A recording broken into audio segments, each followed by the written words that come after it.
నమస్తే, welcome to our channel. ప్రస్తుతం మనతో పాటు ఉన్నారు ప్రముఖ homeopathy physician doctor Chetan Raj గారు. డాక్టర్ గారితో మాట్లాడి ఒబేసిటీ గురించి పూర్తి వివరాలు తెలుసుకుందాం. నమస్తే సార్. నమస్తే మేడం. సార్, చాలా మందికి తెలుసు బరువు ఎందుకు అవుతున్నారో తెలుసు, జీవన శైలియే కారణమా లేదా తెలుసు, వాళ్ళ బాడీ స్ట్రక్చర్, వాళ్ళ బాడీ తత్వం ఏంటో అందరికీ తెలిసింది. సో మేజర్గా ఈరోజు మనం మాట్లాడబోయే టాపిక్ ఏంటంటే ఒబేసిటీకి కాన్స్టిపేషన్కి ఎలా లింక్ ఉంటుంది, కాన్స్టిపేషన్ ఉంటే ఇంకా బరువు ఎక్కువ అవుతారా, దీని గురించి ఏం మాట్లాడతారు? కాన్స్టిపేషన్ కొందరికి ఎవరికైతే అవుతుంది వాళ్లకు మీరు అబ్జర్వ్ చేయండి, వాళ్ళ వెయిట్ కూడా ఎక్కువ ఉంటుంది. ఎందుకు మీరు అడిగేటట్టు, ఎప్పుడైతే ఒక మనిషి ఫుడ్ తీసుకుంటాడో దాంట్లోకి వెళ్ళి న్యూట్రియంట్స్ అబ్జర్వ్ అవుతాయి. ఓకే. వేస్ట్ మెటీరియల్ ఏమో స్టూల్ ఫామ్లో బయటికి వస్తుంది. ఏదైతే డైజెషన్ ప్రాసెస్ ఉంది totally it will take a few hours. ఆ ఫ్యూ అవర్స్లో ఒకవేళ ఏదైనా ప్రాబ్లం ఉంది, ఎంత అబ్జార్బ్ అవ్వాలి దానికన్నా ఎక్కువ అబ్జార్బ్ అయిపోతుంది అంటే వాళ్ళకు కాన్స్టిపేషన్ డెవలప్ అవ్వచ్చు. అండ్ సరిగా ఫైబర్ లేదు వాళ్ళ డయట్లో అంటే వాళ్లకు కాన్స్టిపేషన్ అవ్వచ్చు. కరెక్ట్ టైం అంటే డైలీ మార్నింగ్ లేవగానే వాళ్ళు బాత్రూమ్కి వెళ్ళాలి, కానీ వాళ్ళు వెళ్ళట్లేదు, ఏదో డిలే చేస్తున్నారు. అరే ఆఫీస్కి లేట్ అయిపోయింది, సాయంత్రం వచ్చినాక వెళ్దాం, అరే వంటలు చేయాలి, వంటలు చేసిన తర్వాత చేద్దాము అని ఇలా డిలే చేస్తారు కొందరు. దానివల్ల కూడా వాళ్ళకు కాన్స్టిపేషన్ అనేది స్టార్ట్ అవుతుంది. అండ్ ఏమవుతుందంటే కాన్స్టిపేషన్ అయినప్పుడు కాన్స్టిపేషన్లో స్టూల్ కూడా హార్డ్ అయిపోతుంది, వాళ్ళది సెమీ సాలిడ్ సాఫ్ట్ ఉండదు. అండ్ స్టూల్ హార్డ్ అయిపోయిన తర్వాత పాస్ అవుట్ చేయడానికి కూడా చాలా డిఫికల్టీ అవుతుంది. అది ఫిషర్స్కి కూడా లీడ్ చేయొచ్చు. ఎంత అయితే న్యూట్రిషన్ ఉంది దాంట్లో అదంతా అబ్జార్బ్ చేసుకుంటుంది కదా బాడీ, దాంట్లో ఉన్న వాటర్ కూడా అబ్జార్బ్ చేసుకుంటుంది మ్యాక్సిమం. సో అందుకే బాడీలో వెయిట్ పెరిగే ఛాన్సెస్ ఎక్కువ అయిపోతాయి. ఇప్పుడు ఎంత అబ్జర్వ్ చేయాలి దానికన్నా ఎక్కువ అబ్జర్వ్ చేసుకుంటుంది స్టూల్, అయితే వెయిట్ పెరిగే ఛాన్సులు కూడా పెరిగిపోతాయి. సో ఇదే అన్నమాట ఇంటర్లింక్. అండ్ ఏమైపోయింది, ఇప్పుడు అందరూ ఏమేమి తింటున్నారు, జనరల్లీ బయట తింటున్నారు. బ్రెడ్లు, బర్గర్లు, పిజ్జాలు, ఫ్రెంచ్ ఫ్రైలు, Chinese fast food, noodles, Manchuria, ఇవే ఎక్కువ తింటారు. ఇవన్నిట్లో మైదా పిండి ఉంటుంది. దానివల్ల కూడా డైజెషన్ డిస్టర్బ్ అయిపోతుంది. అండ్ ఎంత న్యూట్రియంట్స్ అయితే పోవాలి దానికన్నా ఎక్కువ అవుతున్నాయి బాడీలో. అండ్ అవి అన్నీ అబ్జర్వ్ అవుతాయి. Plus long hours, working hours, sitting hours, లేవడు మంచి చైర్ మీదకి వెళ్ళి ల్యాప్టాప్ ముందు కూర్చుంటే నైట్ వరకు లేవడు. 8 hours షిఫ్ట్ ఉంటే 12 hours కూడా పని చేస్తాడు, ఎందుకంటే టార్గెట్ మీట్ అవ్వాలి. దాంతోపాటు మళ్ళీ స్ట్రెస్, ఇంట్లో ఏదో ప్రాబ్లం నడుస్తూనే ఉంటుంది, పేరెంట్స్ హెల్త్ మంచిగా ఉండదు, ఫ్యామిలీలో ఏమో ప్రాబ్లమ్స్ ఉంటాయి, ఫైనాన్షియల్ ప్రాబ్లమ్స్ ఉంటాయి. ఇవన్నిట్లా ఇదొక సర్కిల్, విషియస్ సర్కిల్ అంటా నేను. ఎందుకు, ఇవన్నిటి వల్లనే కదా మన వెయిట్ పెరిగేది. మీరు చూడండి, కాలేజ్లో ఉన్నప్పటి వరకు అందరు సన్నగా ఉంటారు, కాలేజ్ తర్వాతనే వెయిట్ పెరుగుతుంది, కాలేజ్ తర్వాతనే కాన్స్టిపేషన్ వస్తుంది, కాలేజ్ తర్వాతనే పైల్స్ వస్తాయి. కాలేజ్ లైఫ్ వరకు మనం మంచిగా ఉంటాం. స్కూల్ లైఫ్, కాలేజ్ లైఫ్ అందరూ అందుకే అంత గుర్తు చేసుకుంటారు. ఎందుకంటే ఎటువంటి ప్రాబ్లం ఉండదు, ఫైనాన్షియల్ ప్రాబ్లం ఉండదు, ఫ్యామిలీ ప్రాబ్లమ్స్ ఉండవు, జాబ్ ప్రాబ్లమ్స్ ఉండవు, అన్నిటికన్నా ఎక్కువ హెల్త్ ప్రాబ్లమ్స్ ఉండవు. Health is wealth. కానీ ఎప్పటి వరకు అయితే మన స్టూడెంట్స్ ఉంటాం అప్పటి వరకు మనకు లైఫ్లో కష్టం అనేది ఉండదు. ఎప్పుడైతే ఆ కష్టం స్టార్ట్ అవుతుంది మన బాడీలో కూడా దాని ఎఫెక్ట్స్ కనిపిస్తాయి. స్టూల్ పాస్ చేయడానికి కష్టం, వెయిట్ తగ్గించడానికి కష్టం. సో కష్టాలు వస్తే అన్ని డైరెక్షన్స్లోకి వెళ్ళి వస్తాయి కాబట్టి వెయిట్ అనేది పెరుగుతుంది. ఇంకొకటి సార్, ఇప్పుడు ప్రొలాంగ్ సిట్టింగ్ అనేది కామన్ అయిపోయింది.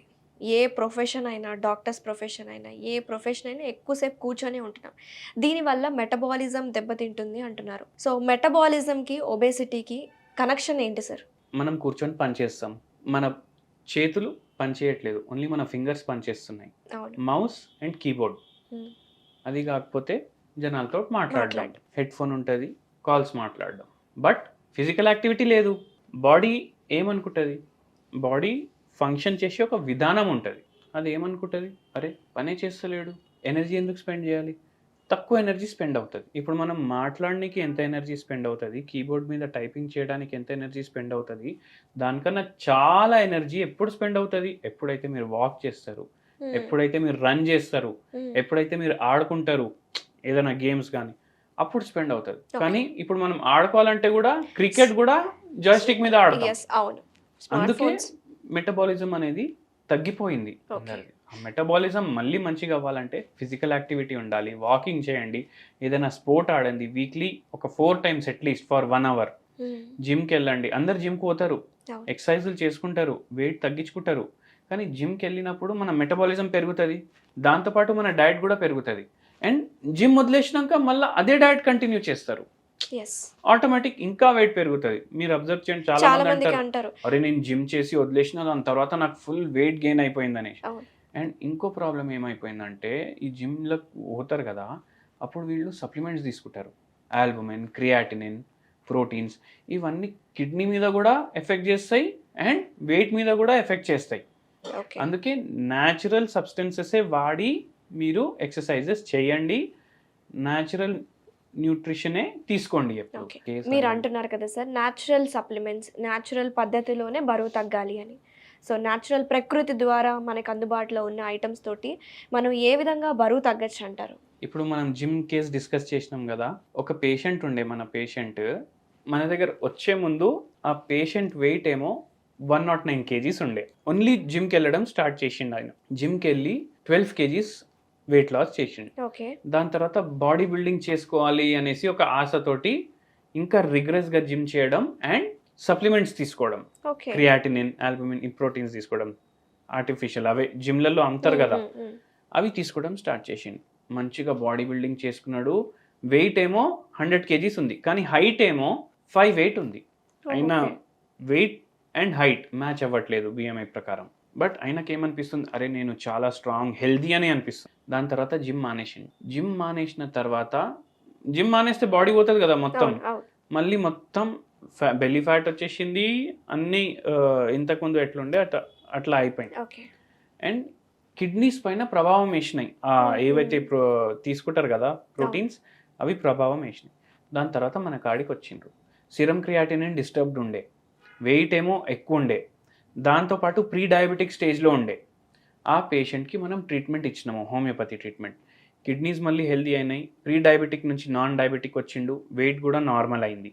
వెయిట్ ఏమో 70 kgsకి వచ్చేసిండు. 6 months మన ట్రీట్మెంట్ వాడిండ్రు వాళ్ళు.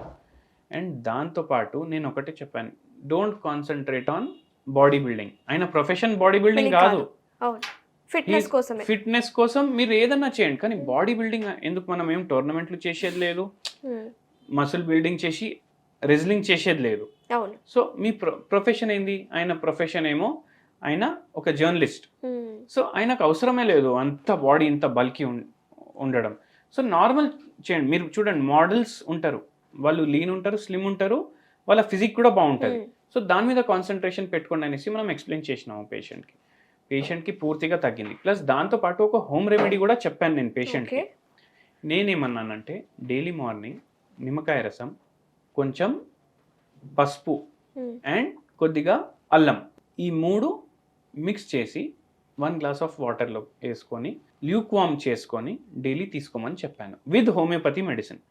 ఇది కూడా చాలా మంచిగా హెల్ప్ చేసింది ఆ పేషెంట్. ఓకే. ఒకవేళ ఇన్ కేస్ ఇది కూడా ట్రై చేసిన వాళ్ళు, మన వ్యూస్ చూసే వాళ్ళు ట్రై చేస్తూ కూడా తగ్గలేదంటే అప్పుడు ఏం చేయొచ్చు అంటారు? అప్పుడు ఏం చేయొచ్చు అంటే, ఇదే మిక్చర్లో వాళ్ళు 5 drops ఒక హోమియోపతి మెడిసిన్ కూడా చెప్తాను, కాల్చికమ్ ఆటమ్నేల్ అనేసి. 200 potencyలో ఈ మిక్చర్లో అది కూడా వేసుకొని తీసుకోండి.